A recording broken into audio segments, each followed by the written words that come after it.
help long before me. When I went to my son's house, I found my 10-year-old grandson, who should have run away, chained up. As I was about to help him, he said that my daughter-in-law, who should have been deceased, was there. But your mom passed away. When I opened the floor as my grandson instructed, there was my dried-up daughter-in-law lying there. What on earth happened? I was in a panic due to the unimaginable situation. Afterward, a series of horrifying truths were revealed. A year ago, after my husband passed away, I had been living alone.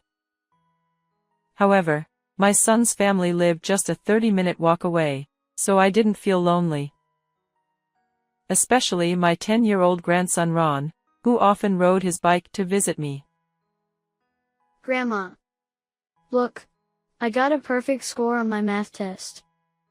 I was always charmed by my kind and smart grandson who visited me out of concern. My son Simon, at 34, was a company employee. He had earned a qualification in economics at university and was using it at work.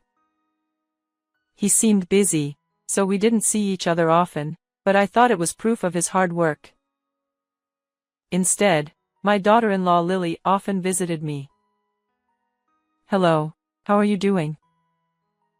I was always grateful for her concern. Mom, you should go on an overseas cruise.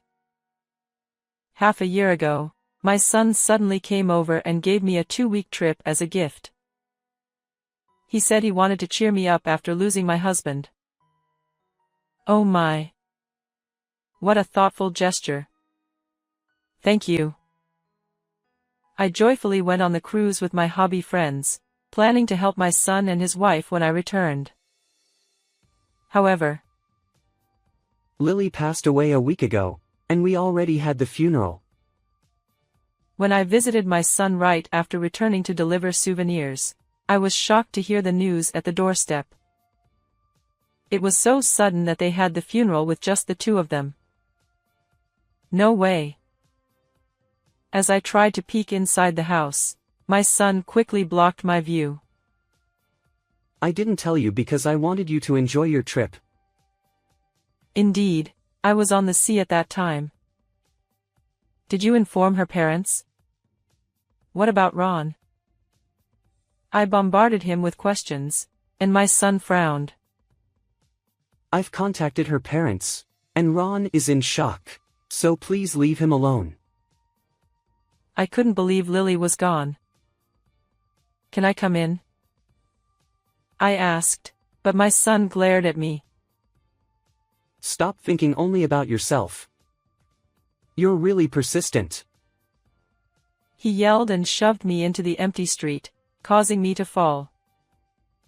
This boy is also grieving the loss of his beloved family.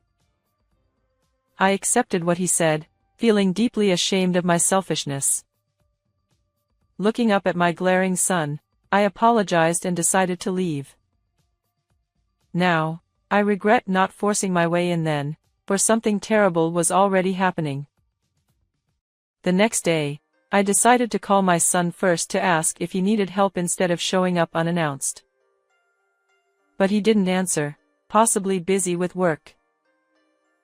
I wanted to visit Lily's grave and check on my grandson.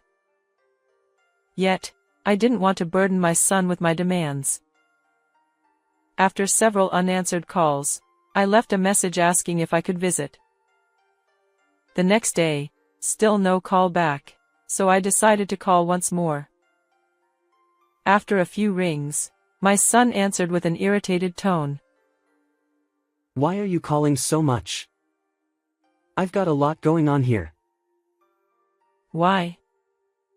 Because I'm worried about you and my grandson. By the way, Ron ran away. He left a note saying I'm following Mom. I was horrified by the note my grandson left. Oh no. Did you call the police? Of course, I called them immediately. I was terribly worried about Ron.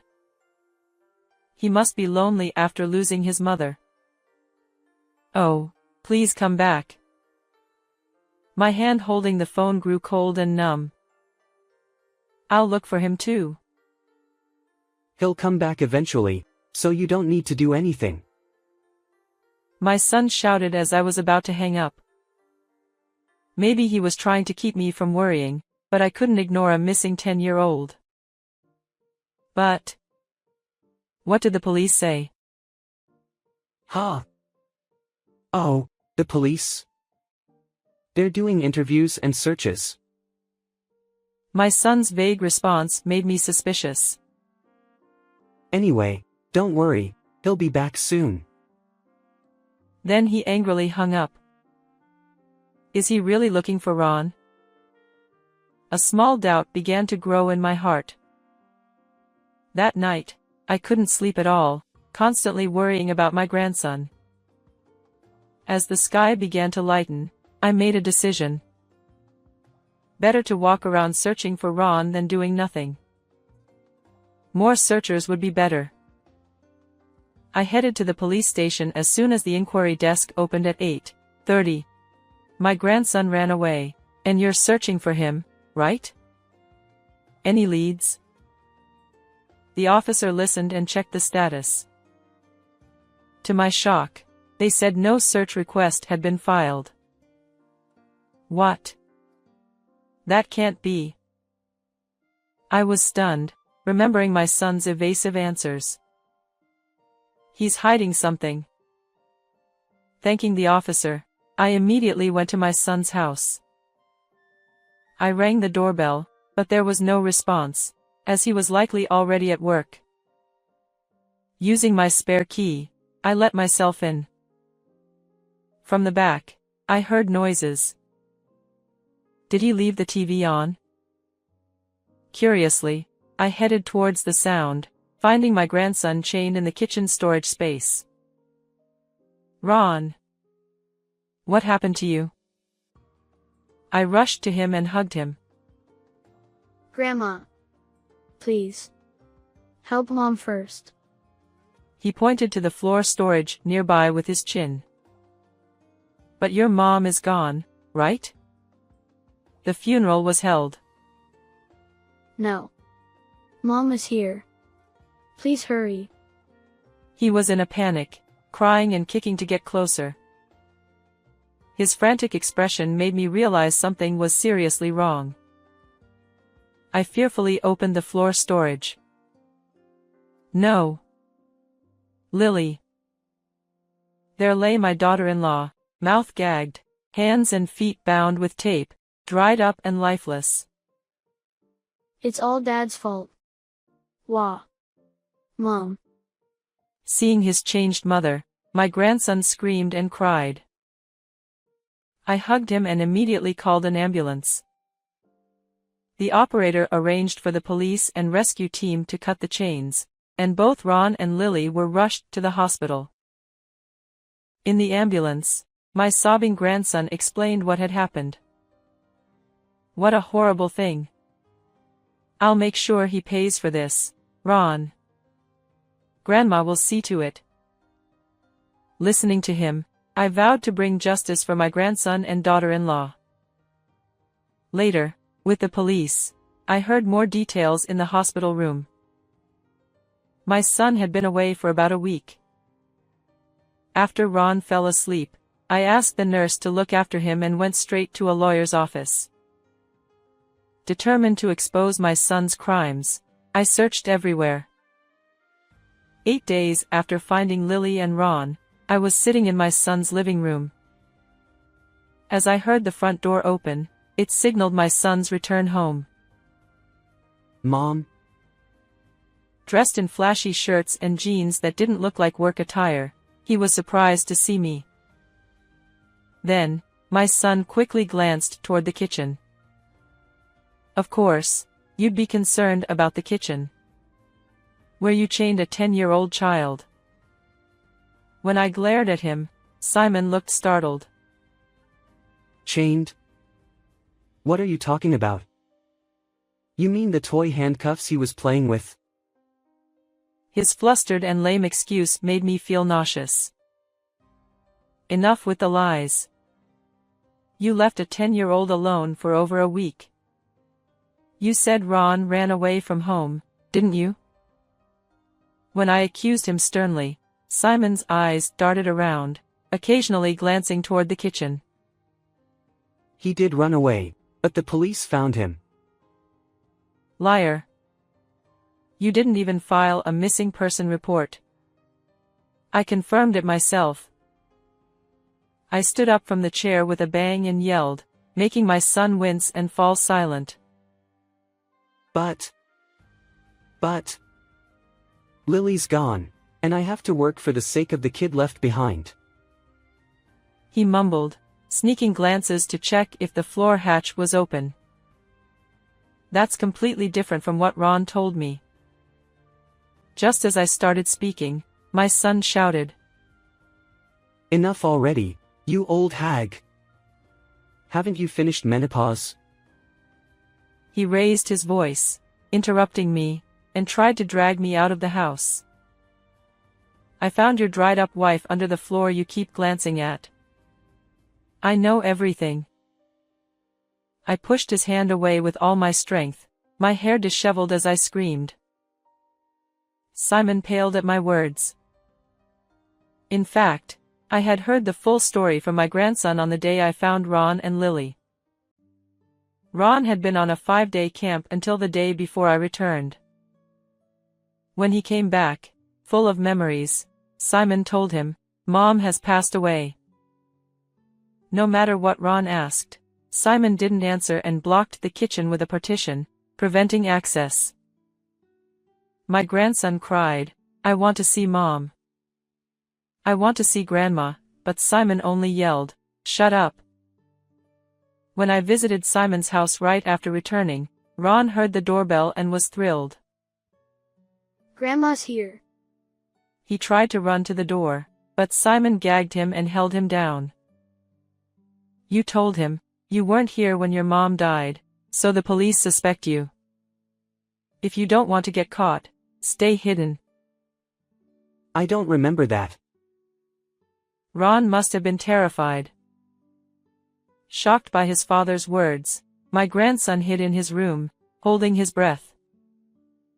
Unaware of this, I believed Simon and went home after being shoved into the street. That night, Ron heard rustling sounds from the kitchen. Curious, he sneaked in through a gap in the partition and found his bound and gagged mother in the floor storage. He shouted, "Mom," in shock, which got Simon's attention. Simon chained Ron and shoved him into the storage space. Ron heard Simon muttering, "I thought she'd be dead after 3 days."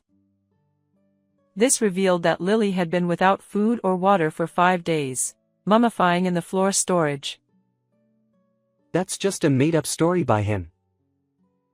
Simon claimed Ron was lying because he was in his rebellious phase. Then why was she mummified? Actually, Lily had a high fever and died suddenly. I loved her and couldn't let go, so I kept her at home. He lowered his head, wiping fake tears. I approached him quietly. "Mom." My son reached out for comfort, but I grabbed a stack of papers from his nearby bag and hit him hard on the head. Don't be ridiculous. You neglected your child for over a week and went on an affair trip. That's your idea of love? The stack of papers was evidence of my son's infidelity. His computer was full of emails and photos with his mistress, and gifts and luxurious dinners were all documented in the photos. Where did you get those? Frantically trying to hide the papers, he looked pathetic. I found this account book in your closet. I slammed a bank book on the table, making Simon's face twitch. The bank book showed transfers totaling $200,000 over 3 months, way too much for a salary. You said you were in accounting, but this is embezzlement. Ha! This is a bonus. It's too early for you to go senile. He spat back, but then, That's not true. A strong voice came from the next room. Simon looked in shock as a tall, middle-aged man stepped out. Ollie? Yes, he was Ollie, the head of accounting at Simon's company. After finding Lily and consulting with the police, I also discussed the suspicious transfers with the manager. The company was aware of the unusual transactions and was already investigating. Ollie had called to check on us, and I informed him about Simon's return. Instead of calling the police, I called Ollie, who offered to accompany me for safety. You've let me down. Standing with folded arms and glaring at Simon, he continued. Everyone makes mistakes, but a crime is inexcusable even once. What? Simon told me he was an exceptional employee. I asked, confused by the contradiction. No, he makes many mistakes and tries to blame female colleagues. I was stunned and looked at Simon, who avoided eye contact. Still, I believed he had potential. Embezzlement is unforgivable. Spending stolen money on your mistress. What a disgrace. Shrinking under our combined scolding, Simon suddenly raised his head and started speaking boldly. Embezzlement and infidelity were wrong, but I couldn't accept Lily's sudden death. I wanted her close, so I put her under the floor. Claiming she wasn't alive when confined, he began sobbing theatrically. Stop lying. Lily is alive. When I revealed that Lily survived, my son's eyes widened in horror. His fake tears were obvious. That day, thanks to the doctors, Lily was saved and, though bedridden, gave statements to the police matching Ron's. She discovered Simon's bankbook and was attacked when she tried to contact the company. Remembering her trembling during her statement made my anger flare up again. Our company values customer trust above all. We cannot tolerate this. You're fired. The manager's low, powerful voice made Simon tear up. What you did is unforgivable. You're cut off. You won't see your wife or child again. My declaration visibly shook Simon. What? Fired and cut off? How am I supposed to live? Help me, Mom. Go cry in the bathroom again. I pushed away my son, who was clinging to me, crying. Just then, I heard police sirens, signaling the arrival of officers called before Ollie's appearance. Am I really getting arrested? I just wanted to impress a younger woman. Simon cried out, but I handed him over to the police, shooing him away. After that, my son was arrested. The lawyer predicts that, due to embezzling company funds, he might spend about 10 years in prison. Lily divorced him immediately and demanded $200,000 in alimony and child support.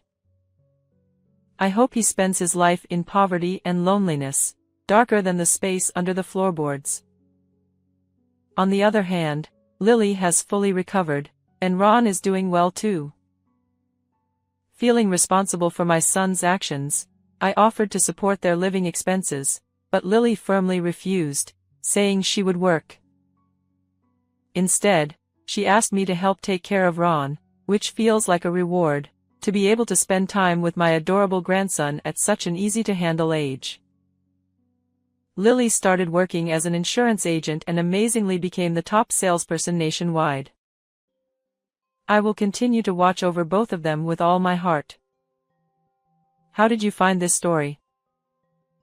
Please don't forget to subscribe to the channel. See you in the next video.